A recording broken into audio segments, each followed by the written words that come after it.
Escuchemos a uno de los líderes de este acuerdo, el senador del PPD, Ricardo Lagos Weber. Vamos a conversar justamente con él para analizar cuáles son los beneficios y cómo se llegó también a este acuerdo. Senador, muchísimas gracias por acompañarnos. Quisiéramos saber cuáles son para usted, más allá del efecto político que ya lo escuchamos, en lo concreto, cuáles son para usted las principales modificaciones que se hizo al proyecto original y qué beneficios tiene eso para las personas. A ver, yo diría que este proyecto tenía un objetivo que ustedes lo conocen, que era recaudar 8.200 millones de dólares o 3% del PIB en régimen, ¿ya? Y hacerlo de manera equitativa. Y esto se presentó un proyecto que tenía el concepto de renta atribuida. Quiero decir que a lo largo de la discusión del proyecto tuvimos alrededor de 91 audiencias en la Comisión de Hacienda, bien largas, algunas bien buenas. Y quiero decir que ese espacio que nos dimos para escuchar nos permitió ir identificando áreas que había que o perfeccionar, si tú quieres, o mejorar, o derechamente cambiar en el proyecto, sin perder el norte, y esto es muy importante. Creo que hubo además una capacidad, y no es palabra de buena crianza ni para la galería, hubo la capacidad de escuchar con el ánimo de ser convencido de lo que me estaban diciendo, ¿ya? ¿Y qué resultó? Para responder tu pregunta, un tema muy fundamental. Esto, ¿te acuerdas que partieron que esto tenía problemas de constitucionalidad, problemas operativos, que tal vez la pequeña empresa, tal vez la clase media? Pero yo te diría que un tema fundamental que tiene el acuerdo que hemos hecho hoy día, si bien aborda todos esos temas que mencioné y que ustedes están abordando recién, hay un tema que es radicalmente nuevo en este acuerdo, y que es el siguiente, que se establece un mecanismo para el ahorro y la inversión, ¿ya?, dentro del tratamiento tributario. En el sistema de la renta atribuida es un sistema que es justo, si tú quieres, ¿ya?, y es maximalista. ¿Por qué? Porque capturaba todo, la utilidad era grabada. En este sistema hay una opción entre renta atribuida, que le va a convenir en particular a todos aquellos que paguen menos del impuesto de primera categoría, pero a las empresas medianas y más grandes, este sistema les va a permitir reinvertir parte de sus utilidades, ¿ah?, no como ese sistema hoy día, con un castigo mayor, pero que va a permitir un componente de ahorro importante. Porque si algo quedó claro y prístino en todas las presentaciones, sobre todo macroeconómicas, de cualquier economista que viniera para acá, es que el tema del ahorro era importante cautelarlo por una razón. Porque el sistema chileno actual, la ley que tenemos hoy día en Chile, tiene un sesgo favorable al ahorro y la inversión más que la recaudación de las empresas. La empresa hoy día paga el impuesto de primera categoría del 20% y después ya no paga más. Y el dueño de la empresa, cuando retira la plata, solamente paga, y si no retira, no paga nunca. Entonces, no digo que sea malo o bueno, así es el sistema nuestro. Entonces, modificarlo de golpe, por más que sea gradual, el año 2018, nos generaba, si tú quieres, un vacío en el tema de ahorro e inversión. Y la alternativa, y que yo valoro que el gobierno se haya abierto en este tema, de encontrar un sistema distinto, que es más caro para las empresas porque pagan un impuesto mayor, de todas maneras les va a permitir un porcentaje reinvertirlo bajo ciertas condiciones, no como ahora que hay una serie de forados, pero que entonces se incentiva el ahorro. Perdona por la lata de hablar tan largo, pero si me preguntas qué hay de diferencia entre lo que llegó y lo que hemos acordado hoy día, lo fundamental, junto con arreglar el tema de la renta presunta, las pymes, etcétera, todo lo que es importante, pero el tema del ahorro como una señal y como una posibilidad de financiarlo es muy, muy crucial, en particular para una economía que viene desacelerándose. Senador, ¿y este nuevo sistema que permite, como usted dice, mantener incentivos importantes para el ahorro y la reinversión, no se puede entender como una forma modificada de FUT, como una especie de FUT con otro nombre, con otra mecánica, por cierto, con muchos cambios, pero que también tiene o mantiene algunas de las características que tenía el FUT? No, yo diría que no.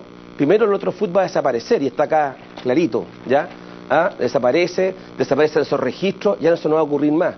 Lo que hemos establecido acá, para poner un ejemplo, para distinguirlo, cuando por ejemplo se dice que en una inversión en una empresa puede hacer un sistema de depreciación acelerada, ¿ya?, con un bien de capital, eso tiene un beneficio tributario. Bueno, esto es algo similar, ¿ya? Esto no es el FUT. El FUT, que como lo conocemos, que ha operado desde el año 84 y que se fue desnaturalizando, termina siendo invertido en distintas sociedades respecto a las cuales es imposible seguir el rastro y respecto a las cuales después se constituyen sociedades familiares y los hijos terminan retirando la utilidad de forma escondida, o esto termina en paraísos fiscales. Esto, en este acuerdo, se va a revisar. En consecuencia, lo que tenemos hoy día es se pagan más impuestos los que optan por el sistema nuevo, no 25, sino que 27% de primera categoría. Y hago un dato, para que no nos olvidemos. Nosotros en el gobierno del presidente Piñera aprobamos una reforma tributaria que subió del 17 al 20% de manera permanente el impuesto a las empresas. Hoy día lo vamos a subir del 20 al 27 para esas empresas. Eso es un tremendo cambio estructural desde el punto de vista tributario. Y esto es muy crucial, perdóneme que latee. Pasar y subir del 20 al 27% es casi un 33% de aumento de los impuestos a las empresas. Y por eso que esto no es simplemente un aumento de tasa como quieren decir, algunos creen ver. Esto es un cambio estructural en la forma que se tributa en Chile. Senador, finalmente se elimina el tema de la retención del 10%. ¿Fue un error plantear eso? De parte del gobierno me refiero. Yo creo que fue una respuesta creativa para hacerse cargo de un tema que se presentó su oportunidad. Pero ¿qué ocurrió? Y esto hay que decirlo así, porque esta fue la razón por la cual terminamos discutiendo este acuerdo. Que hubo voces que señalaban que esa retención podía generar dos tipos de problemas. Eventualmente de inconstitucionalidad, ¿ya? Y eso no teníamos cómo definirlo nosotros, porque al final si alguien lo lleva al tribunal, es el tribunal que lo define, y eso dejaba un tema abierto y que podía ser políticamente muy delicado si es que uno salía para atrás. Y lo segundo es que tenía problemas con los acuerdos de doble tributación que tenemos. Por cuanto esa retención no iba a poder ser imputado como crédito respecto a las inversiones que se hacen acá para descontar los impuestos en el extranjero. Entonces, yo creo que es razonable que cuando uno plantea algo que puede ser mejorado, se mejora. No conozco proyecto de ley, ni el salario mínimo, para ser franco, que ingrese de una forma al Parlamento y salga de otra. Lo que yo sí valoro es que haya capacidad para abrirse a generar cambios y no enamorarse de sus propias ideas. ¿Ya? Y este acuerdo que tenemos, este protocolo, da esa señal de luz. Quiero agregar algo, si me permiten, aunque no me lo han preguntado, porque me van a decir que es político, pero tiene que ver con Chile. Esta reforma, nosotros teníamos como nueva mayoría los votos para haber aprobado lo que llegó de la Cámara de Diputados. Le podríamos haber hecho 3 arreglos o 3 modificaciones significativas y se habría aprobado con nuestros votos. Pero creo que hubo inteligencia para decir, invitemos a nuestros amigos de la vereda del frente, mis adversarios políticos, a sumarse a este acuerdo. No tenía necesidad de hacerlo, desde el punto de vista de los votos, pero creo que hay una necesidad real de llegar a ciertos entendimientos en la medida que no perdamos el norte. Lo dije de manera coloquial y algunos me dijeron que no era muy elegante, pero para explicarlo, en el pasado a veces llegábamos a acuerdos, pero perdíamos el norte. Queríamos llegar a Chimbarongo, pero no tenía fuerza, entonces le pedía fuerza aquí a los colegas de la oposición para llegar a Chimbarongo, y cuando me decía, sí, pero vamos a hacer un acuerdo, y producto del acuerdo terminaba en Melipilla y no llegaba a Chimbarongo, con el cariño que le tengo a Melipilla. Lo que quiero decir es que acá no hemos perdido el norte, y por eso que yo valoro que la UDI y RN hayan dicho, miren, no me gusta el acuerdo de aquí, no me gusta el acuerdo de allá, pero lo concreto es que ellos cruzaron la vereda y están aprobando un aumento de recaudación de 3 puntos del PIB, que es una cifra nunca antes vista en los últimos 50 años en Chile. Senador. Y eso yo quiero decir, no es que compartan la visión del presidente Bachelet, pero sí están compartiendo la necesidad de no restarse de algo que sí va a marcar las vidas de los chilenos por un tiempo largo. Senador, ¿y con esto cambia el clima político, para decirlo también en palabras coloquiales, que ocupó un colega suyo, presidente de su partido? De hecho, ¿se acaba la tesis de la retroexcavadora en la nueva mayoría y se abre una nueva tesis de llegar a acuerdos con la oposición? Sí, no digo que usted lo está haciendo, pero todo se puede festinar cuando uno dice frases a veces que generan impacto y que tal vez no son las más afortunadas. Yo no compartí nunca esa expresión. Nosotros podríamos haber pasado la planadora hoy día acá a la máquina, y no lo hicimos.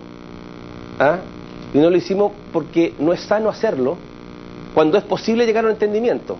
Ahora bien, si yo necesito llegar a la meta de 8.200 millones y para poder tener el apoyo de mi adversario hubiera significado que yo o recaudo menos o lo hago de manera equitativa, no hubiera firmado ese acuerdo. Senador. La pregunta que cabe hacerse es ¿qué motivó a aquello a suscribir este acuerdo? Y yo creo que la lectura que están haciendo de la sociedad chilena, que quiere cambios bien profundos, y que para eso se requieren, entre otras cosas, reformas estructurales, como un sistema tributario distinto. Esto parece pura bondad de parte del Pacto Nueva Mayoría, el haber querido llegar, déjeme terminar la pregunta, el haber querido llegar a un acuerdo cuando no necesitaban los votos, porque tenían los votos para aprobarlo solo la reforma. ¿Realmente esto es solo por Chile o en concreto también es porque habían perdido las reformas, no solo la tributaria, sino otras, habían perdido apoyo en las encuestas, porque habían hartos sectores oponiéndose, porque habían también expertos que cuestionaban la reforma? ¿Esto es solo por un afán de llegar a consenso o también hay un efecto político que ustedes podían verse complicados porque en las encuestas estaban bajando los apoyos a esta reforma? Entiendo la pregunta. Yo voy a responder por mí. Puede revisar en Google, ahí mismo desde CNN, las declaraciones mías del día 1, 31 de marzo. La suya sí, pero el gobierno completo. Antes que llegara el proyecto acá, que yo aspiraba a que este proyecto fuera aprobado no solamente con los votos de la nueva mayoría, porque quería darle legitimidad y permanencia en el tiempo a esta reforma que es tremendamente significativa. Seguramente muchos dicen que es tributo, devengado, atribuía, percibido, no se entiende nada. Eso es cierto. Pero en lo grueso, acá estamos introduciendo un cambio estructural en la forma de la carga tributaria chilena. Pasar del 20 al 27 de las empresas es un tremendo salto. Y lo dije del día 1, se puede checar en Google, como dije, y ahí no había ni encuestas, porque la encuesta le da 70% a la reforma tributaria, no había ingresado a la Cámara de Diputados, salvo la posición que reclamó de partida sin haber visto el proyecto. Y eso también cambió, porque recordarán ustedes cuando este proyecto, la presidenta lo firma para enviarlo al Congreso el 31 de marzo, le sacaron la ñoña al proyecto, sin haberlo leído. Y el clima en la Cámara de Diputados fue ese que primó, de encrispamiento. Llegó acá al Senado y yo valoro la actitud del senador García y del senador Coloma, pero también nosotros pusimos nuestra parte. Entonces no es un tema de bondad, es un tema de entender que hay que hacer acuerdos a veces. ¿Qué vamos a hacer en educación? Ahí requerimos quórum, no tenemos los votos ahí para ir y hacer lo que queremos. Entonces creo que es importante dar señales de que uno es capaz de entenderse, porque no puedo pretender un día usar la mayoría que tengo y hacer lo que quiero, y al día siguiente ir a pedirle a otro, oye, ¿por qué no nos ponemos de acuerdo ahora que no tengo el quórum? Uno tiene que generar y construir. Entonces no es solamente un tema de bondad, es un tema de interés político, sano pero interés político. Senador, por lo tanto... Generar un ambiente. Y senador, con este ambiente, este modelo de llegar a un acuerdo en el Congreso por la reforma tributaria debería replicarse también en la reforma educacional y también en la nueva Constitución. Sí, en la medida en que estemos de acuerdo en el horizonte, en el norte. Si hay alguien que no quiere terminar con el copago, si no quiere terminar con el lucro, si no quiere terminar con la selección, difícilmente me voy a poner de acuerdo. En cambio aquí yo me puse de acuerdo en que se recaudan 8.200 millones de dólares de manera equitativa, se termina el FUT y genera ahorro e inversión. ¿Me explico, no? Si el tema no es el problema de los acuerdos son sanos y buenos, yo los valoro, los quiero, pero no puedo hacer un acuerdo que permanentemente yo quiero ir para el norte y termino para el sur. Sí, llegué a un acuerdo, levanto las manos, pero estoy en el lugar equivocado. Y eso fue lo que chilenos, creo que yo en el pasado, un sector importante chileno, dijeron, ¿y cuál es la diferencia? Si cada vez que llegan a acuerdos levantan las manos, pero no se logró lo que se buscaba. Entonces uno tiene que marcar la diferencia y pasa a tener una mayoría. Otra cosa es como uno administra, trabaja y expresa esa mayoría. Y creo que hoy día, pudiendo haber hecho lo que quisiéramos con la reforma tributaria, y dimos una señal distinta. Y no es solamente por bondad, es porque la economía lo necesita, es porque tenemos que dar una señal para adelante y porque hay otros proyectos, como usted mencionó, educación y constitucional, que vamos a requerir los apoyos. Y salvo que alguien quiera hacer las cosas por fuera de la Constitución y las leyes, no queda otra que ponerse de acuerdo a veces en algunas cosas mínimas. Por ejemplo, respecto a la nueva Constitución, ya usted menciona eso de a menos que alguien quiera hacer algo por fuera de las leyes, hay que ponerse de acuerdo. Sí, decía usted, si compartimos el objetivo, se puede llegar a acuerdo. El objetivo entonces, por ejemplo, es para ver si entiendo su sí, ese sí condicional. Sí hay acuerdo en que haya una nueva Constitución. ¿Puede dejarse de lado un mecanismo que a muchos les gusta y a otros no, como la Asamblea Constituyente? ¿El objetivo es la nueva Constitución o el mecanismo a través del cual se llegue es un objetivo en sí también? Yo creo que el objetivo es lo primordial. Ahora, si llegamos a acuerdo de la Asamblea Constituyente, bienvenida sea. Pero yo, sin ser experto constitucional, no sé cómo voy a tener una Asamblea Constituyente si es que el Parlamento de Chile no la autoriza. ¿Me explico? Ahora, bien puede ocurrir de que haya espacio en algún minuto. Yo sé que eso es ingenuo, pero quiero decir que no me imagino haciendo las cosas por fuera del marco jurídico, ¿ya?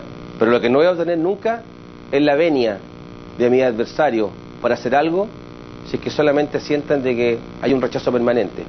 Y como tienen el sartén por el mango, porque en la medida que no cambiemos lo binominal, y esta constitución que tiene toda esta supermayoría, estos altos quórum para hacer los cambios, estoy amarrado. Entonces, o gano en la calle con votos, para tener los doblajes y en consecuencia generar algunos cambios, y simultáneamente tengo que generar condiciones de diálogo.